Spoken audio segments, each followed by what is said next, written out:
Number the Stars, Chapter 15. My dogs smell meat. Anne Marie's mind raced. She remembered what her mother had said. If anyone stops you, you must pretend to be nothing more than a silly little girl.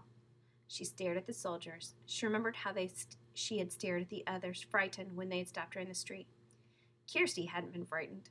Kirsty had been, well, nothing more than a silly little girl, angered because the soldier had touched her hair that afternoon. She had known nothing of danger, and the soldier had been amused by her. Anne Marie willed herself, with all her being, to behave as Kirsty would. "Good morning," she said carefully to the soldiers. They looked her up and down in silence. Both dogs were tense and alert. The two soldiers who held the leashes both wore thick gloves. "What are you doing here?" one of them asked. Anne Marie held out her basket with the thick loaf of bread visible. "My Uncle Henrik forgot his lunch. I'm taking it to him. He's a fisherman." The soldiers were looking around. Their eyes glanced behind her and scanned the bushes on either side. "Are you alone?" one asked. Anne Marie nodded. "Yes," she said. One of the dogs growled, but she noticed that both dogs were looking at the lunch basket. One soldier stepped forward, the other, and the two holding the dogs remained where they were.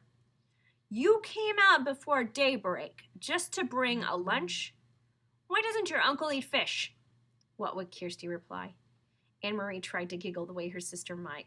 "Uncle Henrik doesn't even like fish," she said, laughing. "He says he sees way too much of it and it smells too much of it. Anyway, he wouldn't eat it raw." "Well, I suppose he would if he were starving. But Uncle Henrik always has bread and cheese for lunch." Keep chattering, she told herself, as Kirsty would. A silly little girl. "I like fish," she went on. "I like it the way my mother cooks it. Sometimes she rolls it in breadcrumbs and—" The soldier reached forward and grabbed the crisp loaf of bread from the basket. He examined it carefully, and then he broke it in half, pulling the two halves apart with his fist. That would enrage Kirsty, she knew.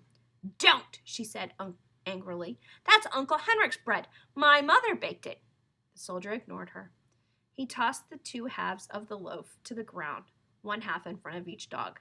They consumed it, each snapping at the bread and gulping it so that it was gone in an instant.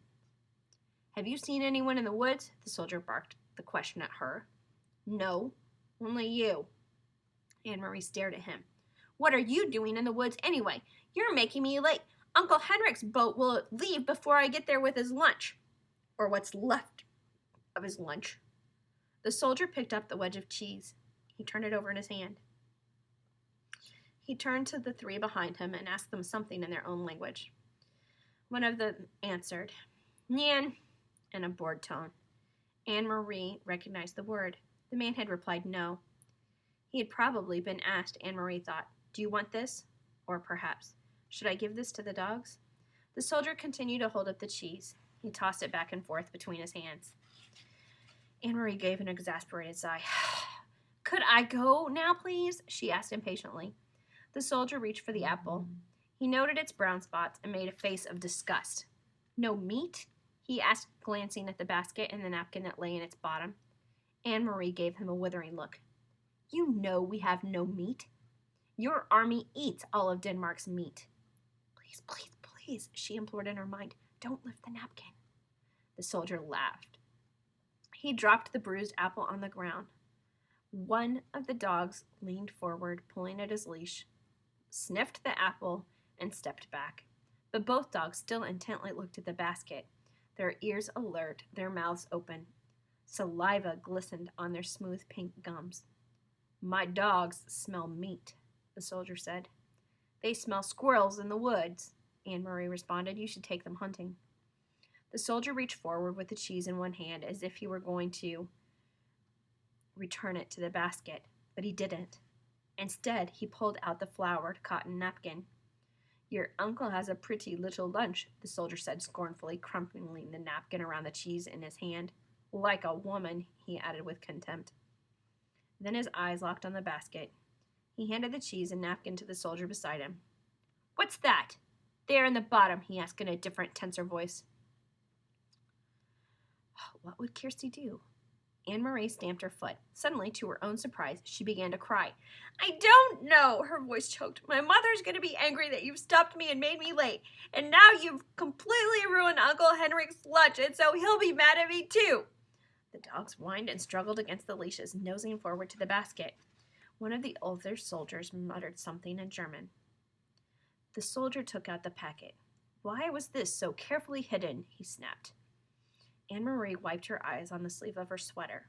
It wasn't hidden any more than the napkin was. I don't know what it is. That, she realized, was true. She had no idea what was in the packet. The soldier tore the paper open, while below him, on the ground, the dogs strained and snarled, pulling against their leashes. Their muscles were visible beneath the sleek, short-haired flesh. He looked inside and then glared at Anne-Marie. Stop crying, you idiot girl, he said harshly. Your stupid mother has sent your uncle a handkerchief. In Germany, the women have better things to do. They don't stay at home hemming handkerchiefs for their men. He gestured with the folded white cloth and gave a short, caustic laugh. At least she didn't stitch flowers on it. He flung it to the ground, still half wrapped in the paper beside the apple. The dogs lunged, sniffed at it eagerly, and then subsided, disappointed. Go on, the soldier said. He dropped the cheese and napkin back in her basket. Go on to your uncle and tell him the German dogs enjoyed his bread. All of the soldiers pushed past her. One of them laughed, and they spoke to each other in their own language. In a moment, they had disappeared down the path in the direction from which Anne-Marie had just come. Quickly, she picked up the apple and the opened packet with the white handkerchief inside. She put them in the basket and ran around the bend toward the harbor, where the morning sun was now bright with early sun, and some of the boat engines were starting their strident din. The Ingeborg was still there by the dock, and Uncle Henry was there, his light brown hair wind-blown and bright as he knelt by the nets. Anne-Marie called him, and he came to the side, his face worried when he recognized her on the dock. She handed the basket across. Mama sent your lunch, she said, her voice quavering. But soldiers stopped me, and they took your bread. She didn't dare to tell him more.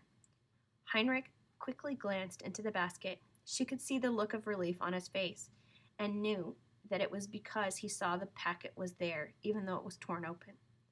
Thank you, he said, and the relief was evident in his voice. Anne-Marie looked quickly around the familiar small boat. She could see the passageway into the empty cabin. There was no sign of the Rosens or the others. Uncle Henrik followed her eyes and her puzzled look as well. All is well, he said softly. Don't worry. Everything is all right. I wasn't sure, he said, but now he eyed the basket in his hand. Because of you and Marie, everything is all right. You run home now and tell your mama not to worry. I will see you this evening. He grinned at her suddenly. They took my bread, eh? I hope they choke on it.